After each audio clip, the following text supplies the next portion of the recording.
You're listening to the BBC's UK Black Podcast.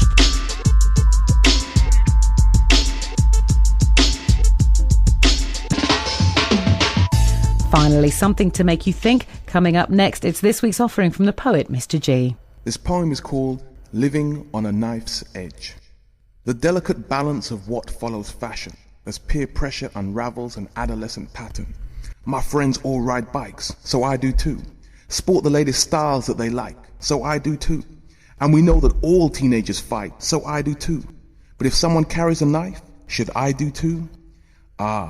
This is where the problem lies. For this is the question that plagues younger minds. It's all too easy for older generations to confer and surmise that the violence of today never occurred in their time. But things have changed. Heavier drugs are being blazed. Perceptions are rearranged. Strange wars are being waged around the planet, sending the message that if you want it, then grab it. The pen may be indeed mightier than the sword, but the sword makes its point sweetly, doing damage. Such is the delicate balance that translates into high streets. This world is ruled by the mighty, and no one admires the weak. No one admires defeat. No one admires the meek. So violence is a language that we will reliably speak. As every day we seek headlines of sensationalized crimes, to sell more copies, more airtime, more space to advertise. As a campaign issue, it's hot, so politicians realize there's more to the pressure in the pot that takes so many lives and makes so many mothers cry and scream the question why.